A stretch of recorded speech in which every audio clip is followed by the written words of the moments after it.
Here are 7 lessons for the next bull run, whether that's already started, starting in a few weeks, a few months, who really knows?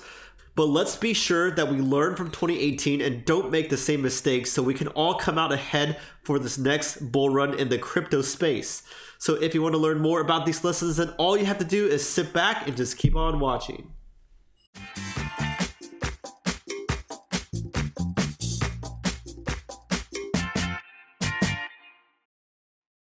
Hi everyone, I'm Kevin from Bitcoin for Beginners, here to bring you interesting and informative content with no frills nor fluff. Now, while you're watching this video, if you find it helpful whatsoever, you can do me a quick favor by smashing the like button and subscribing down below if you haven't already. Alright, so let's take a look at these lessons. Arguably, the most important lesson is just to not be too greedy, because don't forget to take profits every once in a while, or else you'll be like 2018 all over again, where you hodl all the way back up and comes all the way back down. And you may have loved the ride, but you didn't really have anything to show for it, right? Also, try not to be too jealous if others start getting 10 to 100x gains. Now, I know it's just normal to be jealous, it's human nature, but try not to be, because then you'll FOMO into a coin, and more likely or not, you'll get burned. Just be patient if you miss a price target that you're comfortable with. Think in terms of months, not days. Because many people are like, oh, Bitcoin's never coming back down to this price, but lo and behold, many months later, it's back down to the price that you wanted to buy at originally. Also, just know that you can't catch every moon, but that's okay because there's a lot of coins out there and a lot of opportunities, so you can always look for another one.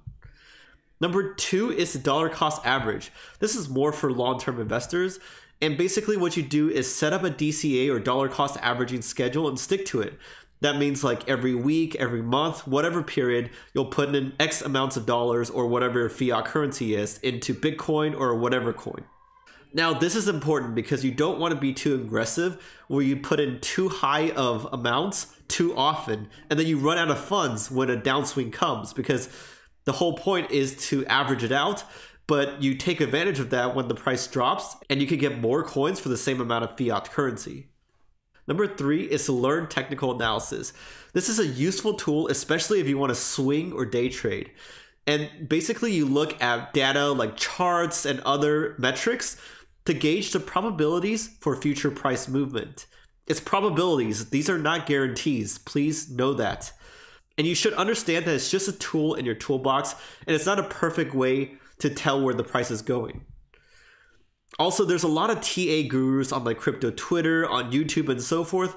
Take their predictions with a grain of salt, because no one can see the future or else they would be a billionaire and really wouldn't need to take the time to share with you guys their calls. Be especially wary of those who delete their calls on Twitter and so forth to make themselves seem like they're always right when in fact they make wrong calls all the time. There's also lots of free resources out there. Just use Google. Learn from them. There's a lot of YouTube videos out there that are free as well. You can do research yourself and learn without paying a single penny. Lesson number 4 is to be sure to take some time off every once in a while. You don't always need to be trading 24/7. Yes, it can be thrilling, especially if there's a lot of volatility in the crypto space, but it's not good for your mental health, and also exhaustion equals more mistakes from a trading front. So you can move to stable coins or fiat and take a break sometimes. It's totally fine. It's a 24/7 market, so it's still going to be here when you come back. Lesson number 5, don't forget to plan and be self-aware. What do I mean by that? You need to ask yourself, do you want to be a long-term holder or a swing or day trader? Or do you want to diversify your portfolio so part of it's for mining, part of it's for holding long-term, part of it's for trading, and part of it's for the legit lending programs like the ones decentralized on Ethereum, for example. Just pick a strategy and stick to it. And stop always trying to chase the shiny new things, because that can burn you. And instead, if you just learn to be good at your strategy, that may serve you the best long-term instead. Lesson number 6, take notes to learn. This is actually a recommendation from one of my friends, Dennis, and he says that you should observe the market behavior and take notes as to what you're thinking and feeling at the moment and what you end up doing in terms of taking an action for a trade, for example. Revisit your notes later and write down exactly what happened with the market and what you did.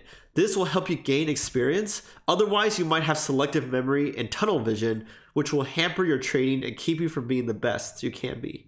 Basically, what he says is create your own data and learn from it. Last but not least, number 7, just say no to scams. If it's too good to be true, it probably is. Scams may seem tempting, like BitConnect, Davercoin, and there's so many more I can't list out in this video. But they ultimately hurt the reputation of the crypto world, if not hurt yourself too if you lose money on it. There's plenty of other legitimate opportunities. Just say no to these. And also you can be active in Crypto Canary. That's a platform we're trying to build in which we get people to share their reviews of various projects, especially ones that may be scams. So if you find any scams out there, if you notice any, be sure to join cryptocanary.app and write it down so you can save other newbies from falling for the same thing. Thank you everyone for watching. What do you think about these 7 lessons that you should learn for the next bull run? Did I miss any lessons that you think I should have included? Please let me know down in the comments below. Also give me a like, subscribe if you haven't already. This is Kevin and I'll catch you guys next time.